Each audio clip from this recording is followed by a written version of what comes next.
Good afternoon! Hello guys! Welcome back to my channel or good morning to everyone.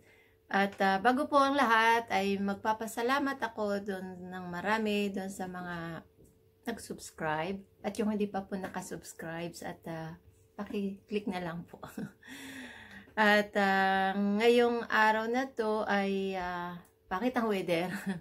At maaga ako natapos sa trabaho kasi bakasyon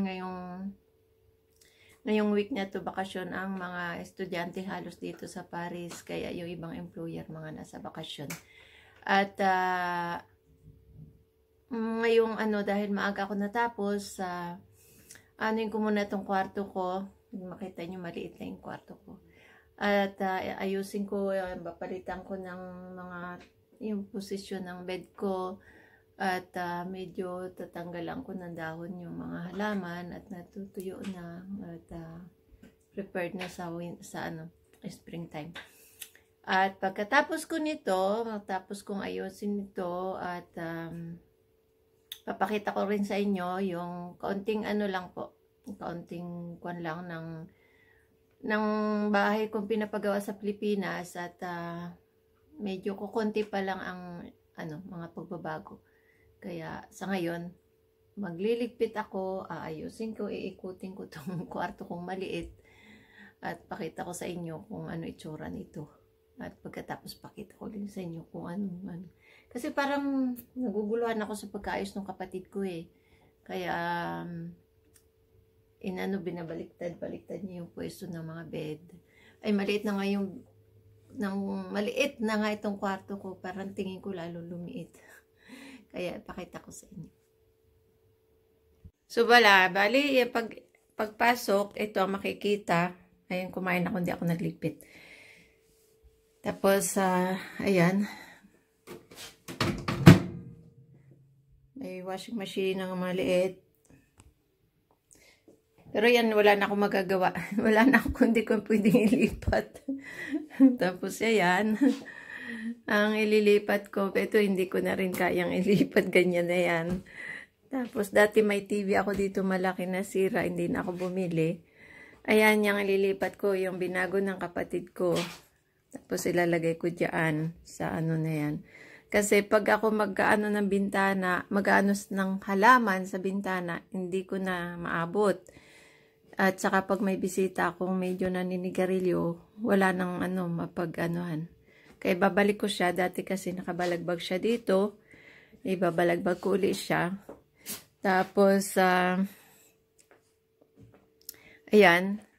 Kasi pag andito amo ko, dito ako natutulog.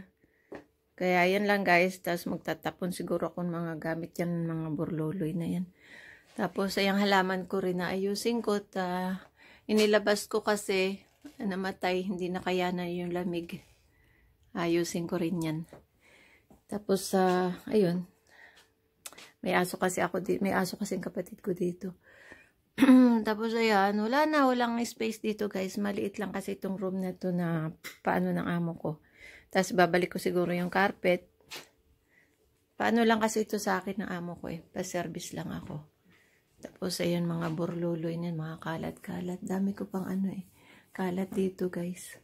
Kaya yun, ang ayusin ko. Pabalik-baliktarin ko lang yan. At wala yung kapatid ko nasa trabaho eh.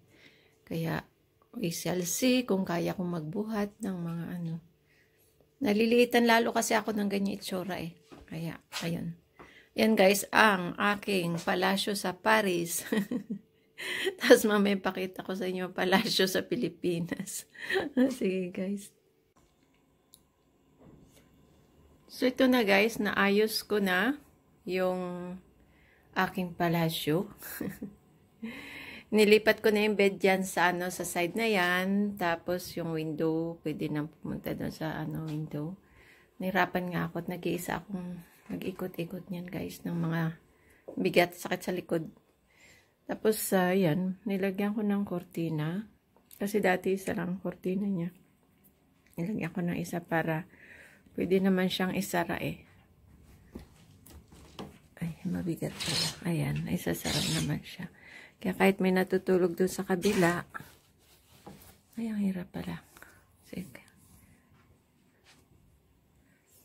Tapos ayan, ano na yung ano, nilipat ko rin yung ano, dati yung ulunan doon sa may kwa na yon, sa may banyo. Nilipat ko na, nilagay ko dito. Ayan, hirapan din ako at mabigat din yung kama na yan. Tapos wala pa akong masyadong space na ikutan. Kaya nahirapan akong mag-ikot niyan. Tapos, ayun, nagtapon ng mga ano. Tapos yung halaman doon, natanggal ko na, nalinis ko na rin. Ayan guys, ang maliit na room at ano, simpleng-simple lang. Tapos, yan yung banyo. Ayan ang banyo. Ayan. May maliit na, may bathtub na maliit. Tapos, ayun, itong ano, sira na natanggal yung salamin. Ayan, ang ano, ang aming kwarto ng kapatid ko na pa-service ng amo ko to sa akin. Ayan guys. Maliit lang. Maliit lang. Ayan. Pero maganda naman kasi yung place ko dito at saka safe. Kaya yun naman ang kagandahan. Ano, 24 hours na may ano dito, may gwardiya. Tapos yan. Kita nyo yung ano, ang ganda. Mahangin ngayong araw na to. Yan, Magnolia. Ang ganda niyan. Kaya lang hindi siya nagtatagal yung bulaklak na yan. Ano lang yan. 2 weeks lang. Tapos wala nang lalaglagan na. Tapos dahon na ang kapalit. Yan ang kagandahan guys. At maganda naman yung ano namin dito. Tahimik. Tapos ayun, hindi pa ako nakapagtanim ng halaman. Tatanim ako ng halaman dyan. Para may konting bulaklak din naman. So, ayan ang ano. Ang kabuuan ng aking maliit na studio. Itong table ko, ano yan, pag may mga bisita ako, nilagay ko dito sa gitna. Tapos, nahihila ko yan, napapalaki. Papahaba pala. Ayan siya. Kaya, kasya ang ano dyan 6 pag pinahaba. Tapos yan lang din nilalagay naming mantel kasi para everyday. Pang everyday ba? Kaya ayan. Tapos yung frigidaire ko. Ayan. Tapos yung kusinang maliit. Ano naman dito, ano naman, fully furnished naman ito eh. Tapos yung sa machine, pag nasisira yan, amo ko ang nagbabayad. Tapos ayan, nagsasaing nga ako eh. Ayan, ang maliit na studio.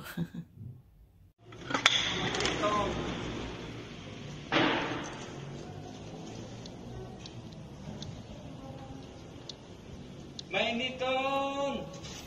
Hello, ito po yung ano, yung pinapagawa kong wall at matatapos na rin yung side ng dirty kitchen, hindi pa kasi medyo kapos na ako sa budget.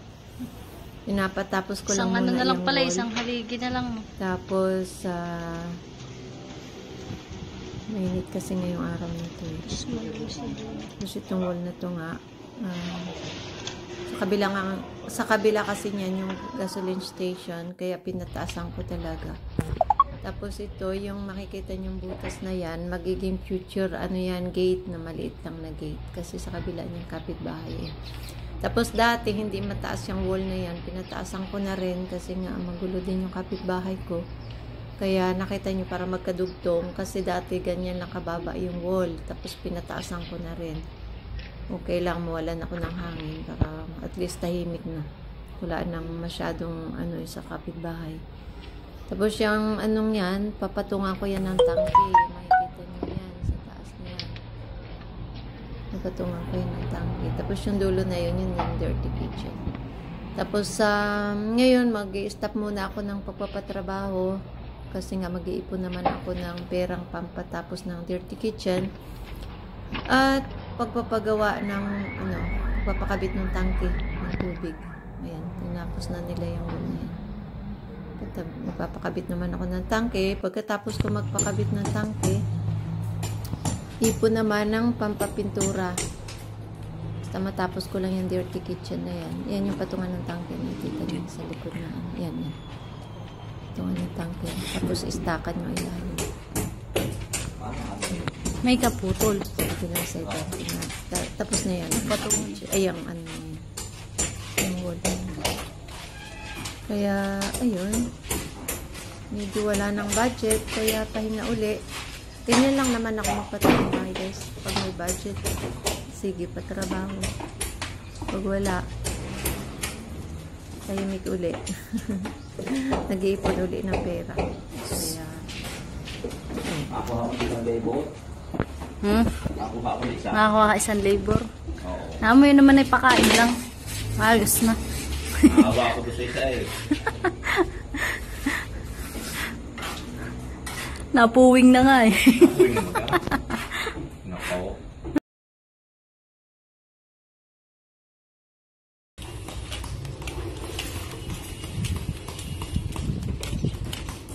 Halo. Fortune. Mahal na yan ngayon. Magkano na yan? 145 ang isa. Ay, 245.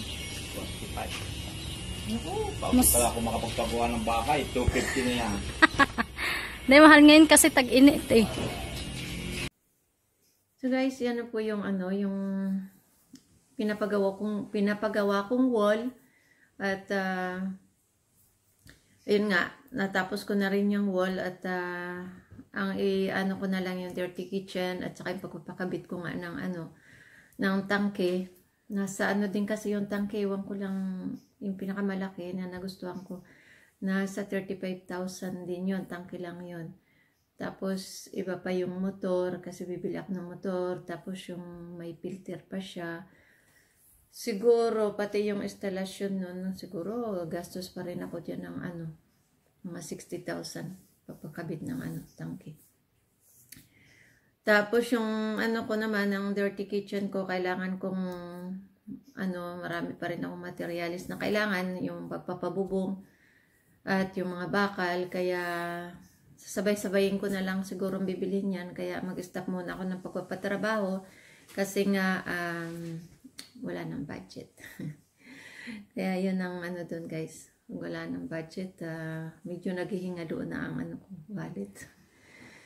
So, magpapahinga muna ng konti. Siguro mga 1 month lang akong pahinga tungkol sa pagpapatrabaho. Pagkatapos, pag natapos ko na yung dirty kitchen, ipon naman ako ng pagpapapintura. Kaya, saka ko napapakita sa inyo yung buong bahay. Pag natapos na siguro ako ng papintura o habang pinapapinturahan. Kasi wala namang ano wala namang nabago kasi. Kaya yung ibang hindi pa nakita yung ano, kung gusto niyo makita, nasa ano, may mga videos na ako diyan tungkol sa bahay ko. Kaya lang na mix ko nga. Kaya wala akong video na totoo, yung pool na ano lang, sa bahay lang. Siguro next time pag-uwi ko saka ako magbi-video ng pool na sa ano.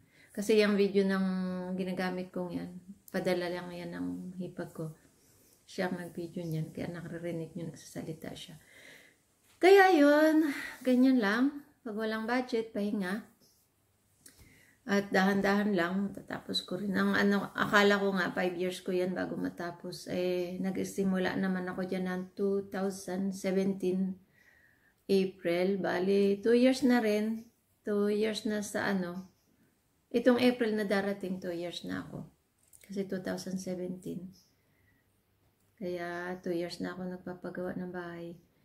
Pero kung may budget naman siguro ako guys, tapos na yan. Tagal na. Kaya lang, siyempre, sabi ko nga, nilakasan ko lang ang loob ko. Kahit wala akong hawak na budget, pinatayo ko yung bahay na yun. Pero yun, kahit pa paano, naitayo na. At pasensya na, bulol-bulol. Nakapagpapintura naman ako sa loob ng bahay at ang kulang na lang sa loob ng bahay, mga cabinet nga. Tapos, 5 bedrooms nga yan. Sabi ko na nga ito sa isa kong video na 5 bedrooms yan. Tapos, yung malaking bedroom niya nasa baba. 4 sa taas, tapos isang malaking bedroom sa baba. Tapos, high ceiling siya. Kaya, laki na rin na naubos ko guys, hindi pa rin tapos. Pero okay lang kasi at least challenge ko yan eh. Siguro bago mag-December may pintura na yan. Kaya ipon muna at tiyaga lang. So guys, thank you ng marami sa inyong lahat at next time sabihin ko na lang tungkol doon sa mga na gustong magpunta dito. Medyo mahirap kasi eh.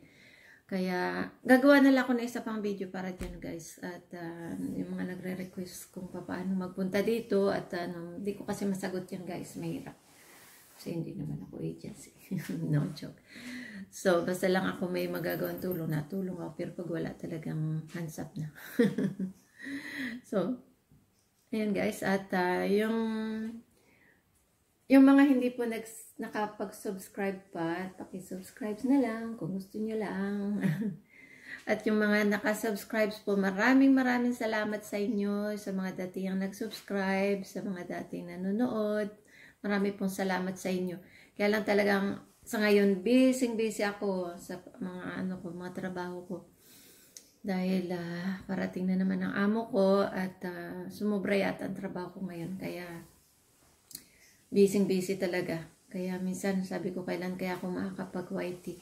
Kailan kaya ako makakaano sa mga ko dyan, ka-YouTubers. Kaya pasensya na po kayo kung hindi ako nakakadalaw sa inyo. Talagang pasensya talaga. At busy talaga. Hirap talaga yung hati-hati yung oras. Kaya, pero andito na ako. Kailangan talagang anuin ko na lang yan. Mag-take time na lang ako sa mga pagdalaw sa mga ibang YouTubers. Kaya pasensya na po yung hindi ko pa nadadalaw dyan. Sige guys, thank you ng marami sa inyong lahat. At pasensya na uli doon sa mga hindi ko pa nadadalaw. Thank you po. Ay.